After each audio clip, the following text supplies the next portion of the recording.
All right, I think it's recording.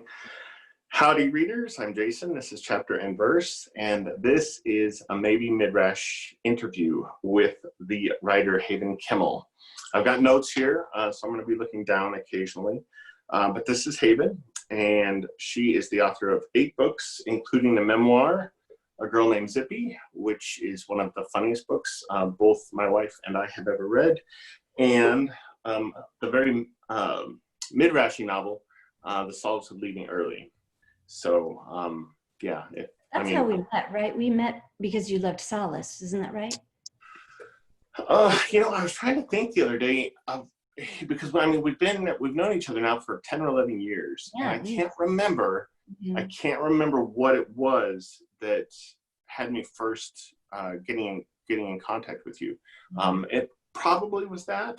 Yeah. That I read the book and I really loved the book, and I can't remember if we read it like in a book club in Missoula, because Kelly and I were living in Missoula at the time. But yeah, I think that's probably what it was. I mean, I suppose I could have dug back through my emails and whatnot, but I didn't, alas.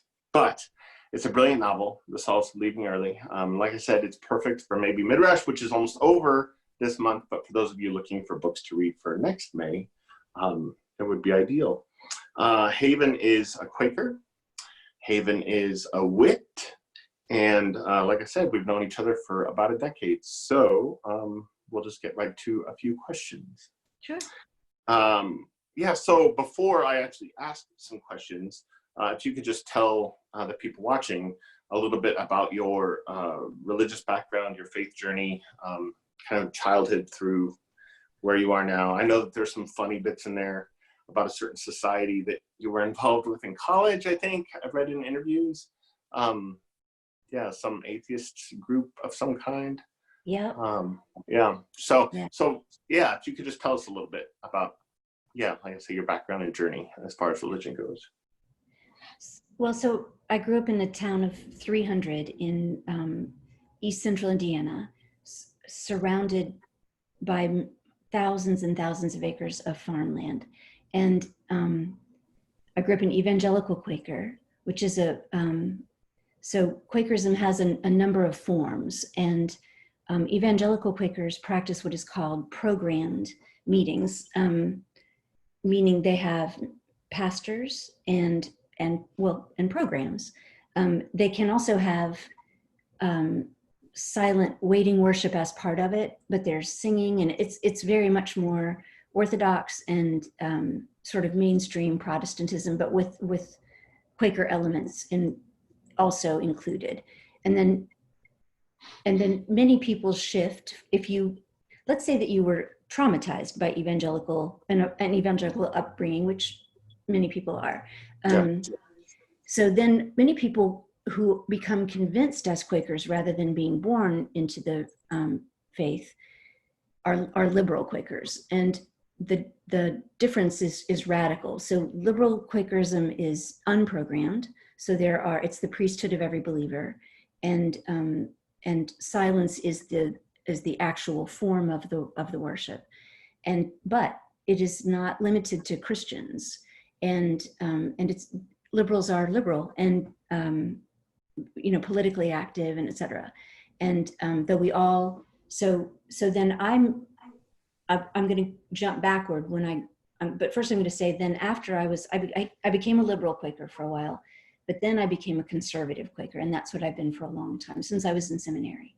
And conservative Quakerism is small c, much more in keeping with the original form from 1652 of George Fox and Margaret Fell, and Christianity is at the heart of it. So Christian conservative Quakers have a much more mystical, a reliance on mysticism, and there's a kind of discipline involved in the form of worship that's different from the liberal tradition, but not much. We make too much of it because we're fussy people. It's like there are only a few of us left on the entire planet, so we might as well fight about the smallest thing, We all love each other, and there are about 1,000, I think, conservative Quakers left in the world. there are 55,000 liberals and 350,000 evangelicals, which does seem to be the trend all over the place. And I've had some very interesting conversations on Facebook about the end of conservative Quakerism in history, which is it's already really happened. Yeah. Once you're down to no gene pool left, it's over. It's like that James Dickey poem about the last Wolverine in North America. That's what we are. We're going to die and die out. But there have been times in my life where that was the most breathtakingly sad idea I could imagine in the world, is the end of this exquisite experiment that relies so much on a belief in the deep integrity of the soul and the immediate apprehension of God at all times in making decisions toward that integrity. But recently, and in these conversations on Facebook, I've had the feeling that, maybe God is bigger than that. Maybe God will be just fine without conservative Quakers. But so that's what I am now. And I left. I was truly not happy in an evangelical environment as a child, and vocally so, physically so. And as soon as my mom made me go 3 times a week until I was 16. And then between 16 and 18, more, but not that often. And then when I got to college, I joined the Freedom from Religion Foundation and the Young Atheist Society. It was like, some people get tattoos or whatever. I was just declaring it. I was done. That's the place for it, college. Exactly, right? I also joined the Young Socialist Party, so I had a lot going on. And then you know very well, you've heard me tell it many times, that I had a very strange experience then in my, when I was about 24, I guess, reading Gail Godwin's Father Melancholy's Daughter during a blizzard when I was snowed into this ancient farmhouse by myself with my dog, and the boiler kept going out. And so I had to stay up all night, every night, to trip it every couple of hours to keep the boiler going. And chose that novel sort of at random from a stack that I had next to the bed, and read a single line. And I knew immediately that what I was going to do was go to seminary. And there was no hesitation whatsoever. And that's how I ended up at the Earlham School of Religion. And that's how I became a conservative Quaker. And that's basically how I came all the way here to where I'm sitting to talk to you today. Yeah. I remember a conversation when you were here in Casper a few years ago, essentially visiting our church and talking about your book. And I remember this conversation that we had in the car one day, and I think you had used the phrase that when you were in seminary, that you fell in love with Jesus. Yeah. And I think specifically the Jesus as found in the Gospel of Mark, if I remember correctly. That is correct. Yes. Yeah.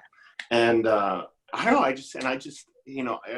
I've never forgotten that. I find it really beautiful, I suppose, to think of one's relationship to Jesus or one's relationship to God as a kind of romance, as a kind of reliance, right? So it's less about kind of abstract thought and about sort of, sussing out the reasons why to believe, et cetera, evidences, things like that, and just let yourself be kind of taken over by a feeling in the encounter. And I think I wish that happened more often with people. It's interesting because the other great intellectual love in my life is the neo-Jungian archetypal psychiatrist James Hillman. And Hillman split from Jung, but relies on Jung a lot in his work. But Hillman is of a totally different order of writer.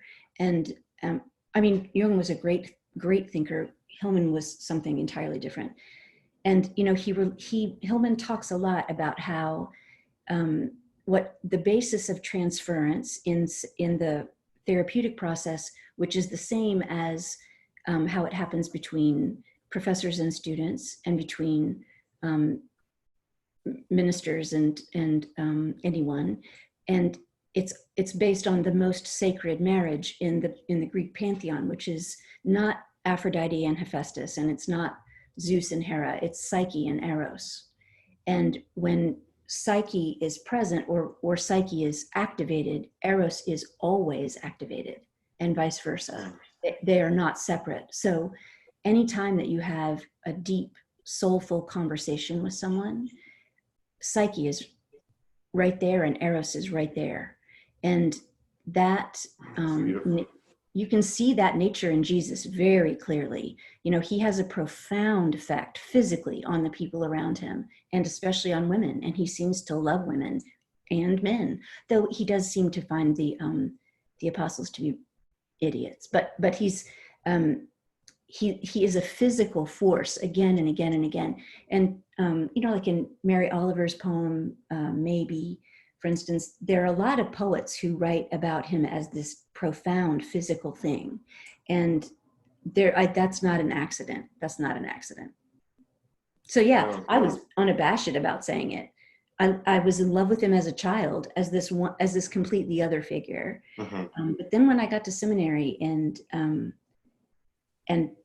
I've probably talked to you about this too, that I started seminary as an atheist, and was working on paper for my beloved theology professor, John Miller. And I had a number of translations of the New Testament open in front of me. And one of them was the King James, and that with the red print, Jesus speeches. And I was tired. I'd been writing a long time. And as I looked at the pages, I just saw the print rise up off the page. And I realized, oh, that's alive. It's alive. The rest of it isn't. But that right there is a living thing inside of a book. It's like a genuine mystical experience. And once I saw him rise up like that, all kinds of things made brand new sense. So, and now at this point, I mean, you know, I'll say anything about my passion for Christianity and for, I never find it boring thinking about it, talking about it, reading about it. I never could get to the bottom of it. Yeah.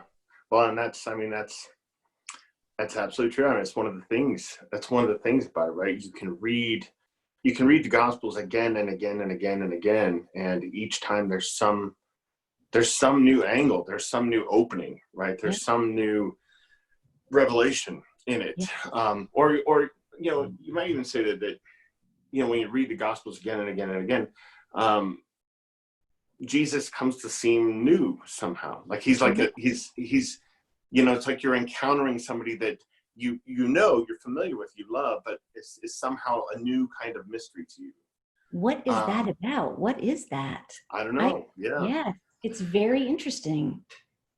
You know, there's something about, because I watch a lot of movies about Jesus. I've seen, you know, I don't know, maybe 6, 7. I suppose that's not a lot, but you know, one of the things I was talking with a friend of mine recently about, it's Rick, actually. It's the booktuber Rick McDonnell, and he had been for a long time hesitant to watch The Last Temptation of Christ. And I know some people really don't like the movie, but his hesitancy came from the casting of Willem Dafoe as Jesus. Like he just couldn't imagine Willem Dafoe.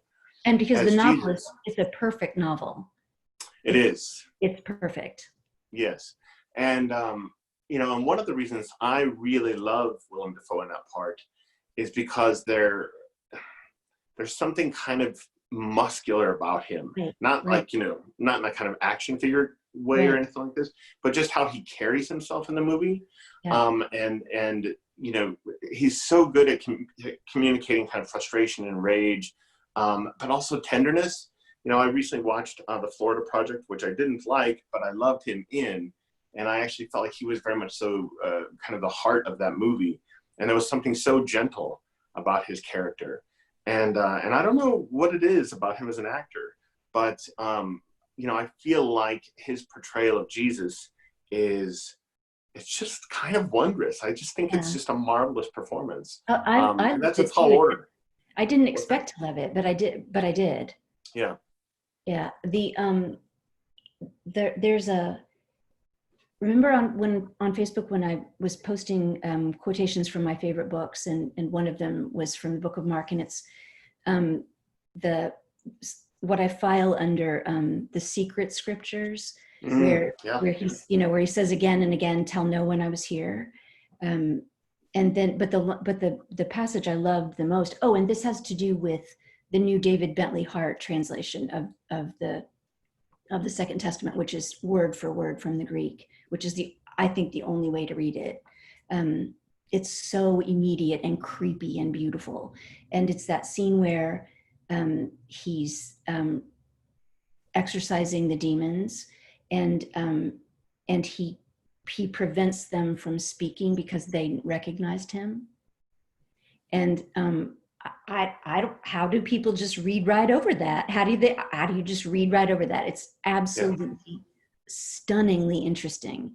And it, in that post, a few of us were talking about how non-effete Jesus is in Mark, and especially the scenes with Pilate, where he wants out of this. He wants out of the being responsible for the crucifixion because of his wife's dream. He's scared of this guy. He's worried about the whole thing, and he gives him many outs. And Jesus won't take them. But the governor is standing in front of him, and he says, "So you say you're the king of the Jews?" And Jesus says, "You say it." I'm sorry. That's some Willem Dafoe business right there. Yeah. Totally. This is making me kind of homesick for my Christology class in graduate school. I'm always homesick for Christology. We should just start a Christology class. We could do that.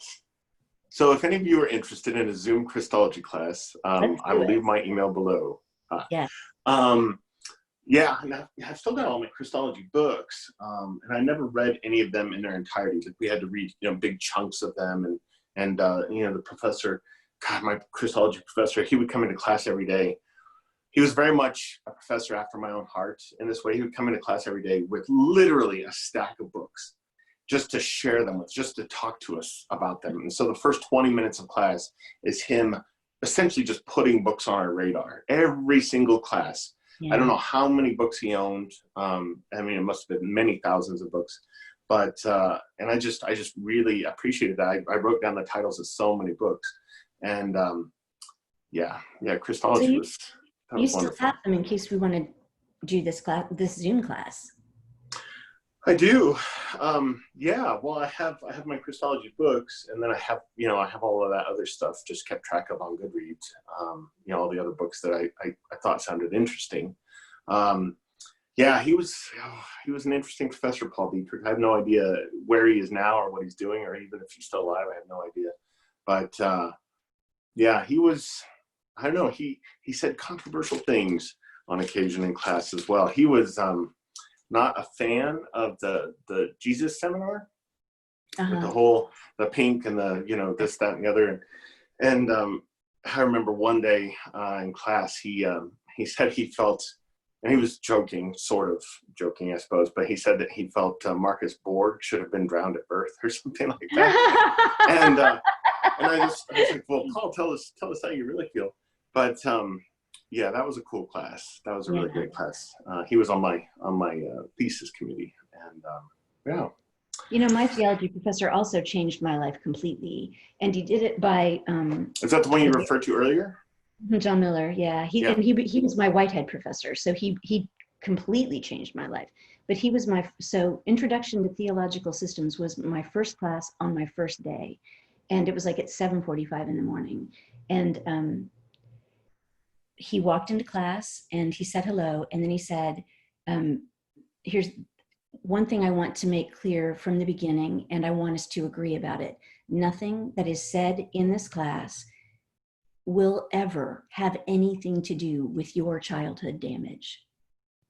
And I was like, I just felt it lift right off my body. Like, oh, I don't have to bring it in here at all. In fact, I don't even have to think about it anymore. I can do this whole thing. I can do this whole education without that ever being part of it. And from that moment on, he was just constantly guiding me to be a better person, including a moment in class. We used to argue a lot in a not in a heated way, but in an intellectual way. And this was in narrative theology, I think. And I said, I'm sorry, I'm a Quaker. I've always been a Quaker. I do not understand the enunciation. I don't get it. Like, just go backward and do it again. Let's do it again. And he never got frustrated with me, but he finally said, Hayden, you will never understand it until you understand your own evil. And it was, exactly. Yeah. I didn't know I was evil at all, but I learned it real quick. I got it real quick. And from that point on, that too was a new lens for everything. He was just one of the best things that ever happened to me. And he was my final reader for the final version of Solace. He checked all of the theology in it. Gotcha. Very cool. I love that idea of, something a professor gives us, an idea or what have you, or just a statement like that being a kind of lens that we can then carry with us for the rest of our lives, right? Yeah. And sort of literally, hold it up and look at any situation or anything in the reality around us through this lens or through that lens, and see things in a new way. It happens all the time in other parts of life. It happens. The one big one that's been in my life for a few years now is in a sort of puzzling recent history. What was in it for me? If you are a person who's not interested in dwelling in victimhood at all ever, then what is in it for you at any point that you stay in a situation that's bad for you?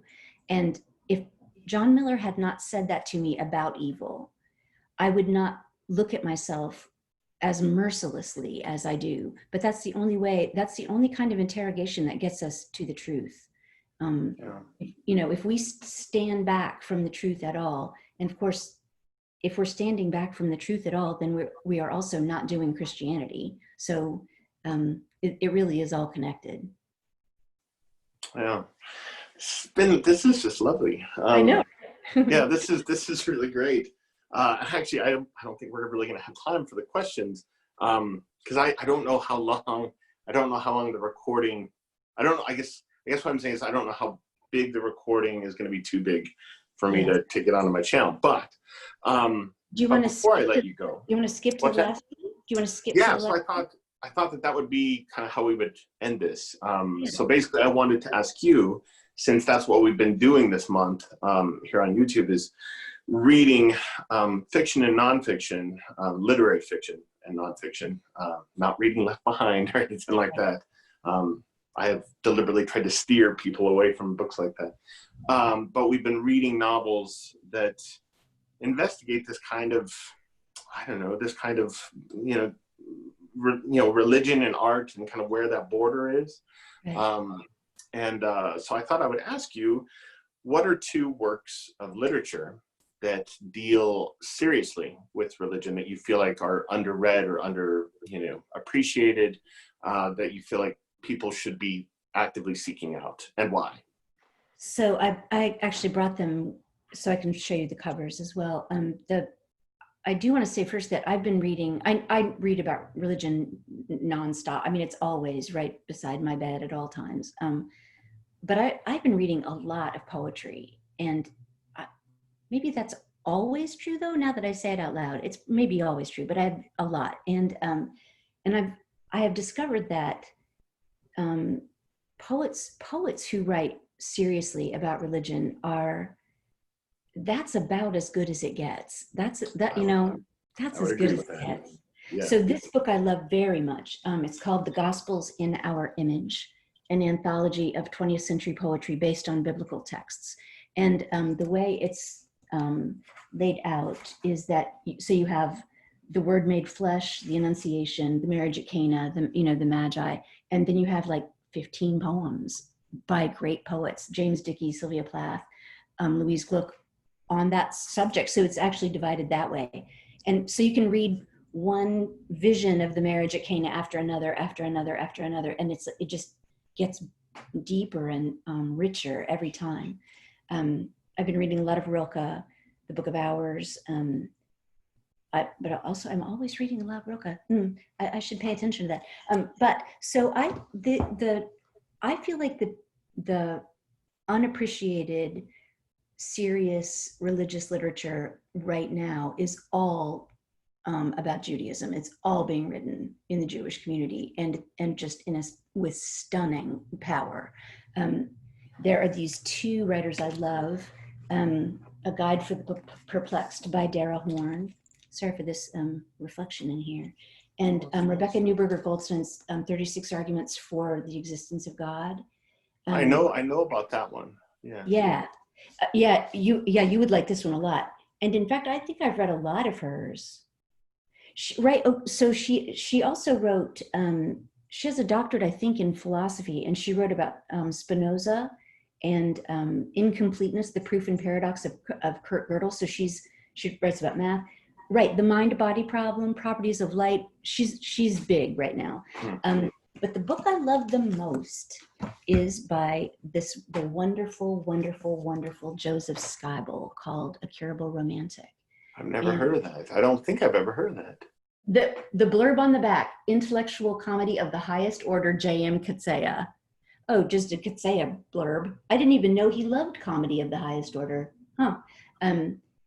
It's you wouldn't know it from his books. I know, right? I love him though. So it takes place in 1930. Well, it starts in the 1890s in the Austro-Hungarian Empire, and then at Vienna, right up to the first psychoanalytic conference with Freud, and then, but all the while, it's just exquisite. It's exquisite. How many pages is that? It looks like a lot, doesn't it? Yeah, it does. I think because it is. I was going to try to lie about it, but I just can't. Well, it's like 600. Oh, yeah, it definitely looks bigger than that. Looked like a mammoth. Come here. Oh, we got a visitor. Hello. Hi, kitty kitty. Hello. So that, and then this is one of my favorite novels as well, and this has the benefit of also being an absolute page turner. The great Wilton Barnhart's Gospel. Do you know this? Yeah. So, you and I've talked about it before. I haven't read it, but it's so good because it's a literary mystery, and it's people chasing a lost gospel that's been discovered in Syria or someplace, and it's those different schools of people who want it for this reason or for that reason, but there's always this overwhelming question, which is, what if you got it? What if you found it? And what would it reveal? And it's just a perfect book. Is it back in print? Is that back in print now? I don't know. I don't know. This is I'm not sure. I think, well, you can definitely get it on Kindle. Okay. Yeah. Actually, I seem to remember that it was in print when I was working at Barnes & Noble in Missoula.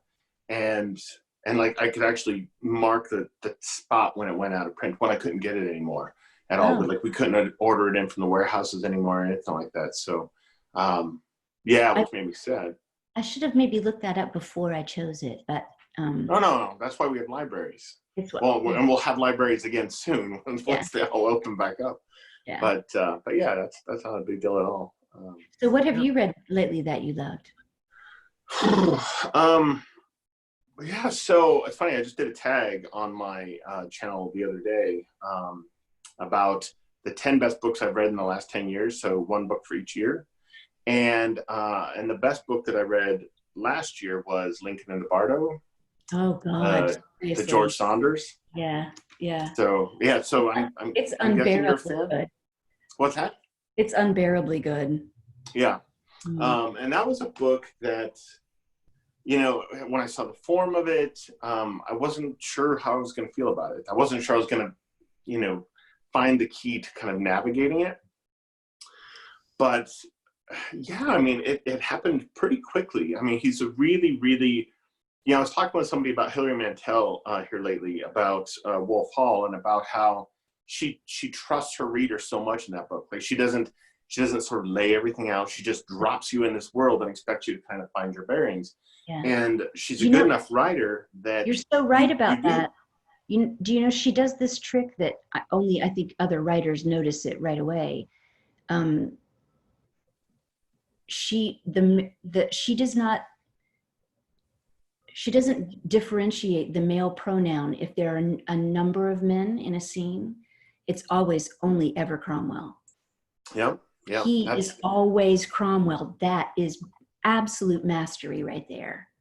See, and so that's the advice I give to people when they are going into reading Wolf Hall for the first time, is they need to understand that if there seems to be any kind of confusion about who the masculine pronoun is referring to, it's always Cromwell. If there's any confusion at all, it's always Cromwell. Yeah. Because it took me about 70 pages to figure that out. And then once I did, the whole book just opened up. Yeah. And, you know, and Lincoln of the Bardo was the same kind of reading experience. You know, he drops you in, and it's all very stylistically strange. But you just trust him, and he trusts you. And you just all of a sudden you're okay. All right, this is crazy. We're in a graveyard, and there's ghosts, and there's made up, you know, anecdotes and made up facts and real ones, and you just buy it, and it's beautiful.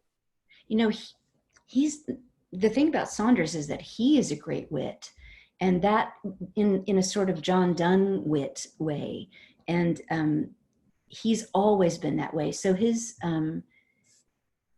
Pastoralia. Have you read his collection Pastoralia, which is early? I haven't read any of his short stories. Oh my God, they are like nothing else in the world. And I think the first one I ever read was in the New Yorker, and it was just sort of by accident.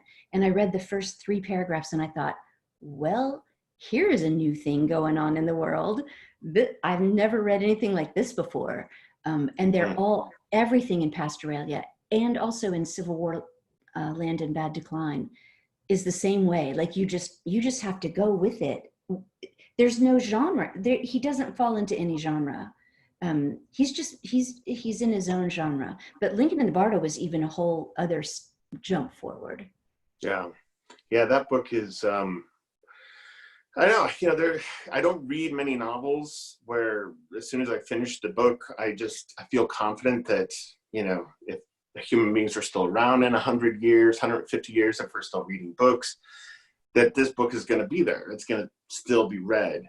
Yeah. And, you know, I feel that way about Gilead. I feel that way about The Road. And I feel that way about Lincoln and the Bardo. So just today I was, you know, my favorite poet, my favorite living poet is a woman named Gertrude Schnackenberg. And she has a collected poems up to like 99 or something called Supernatural Love, which is one of the greatest poems ever written in English.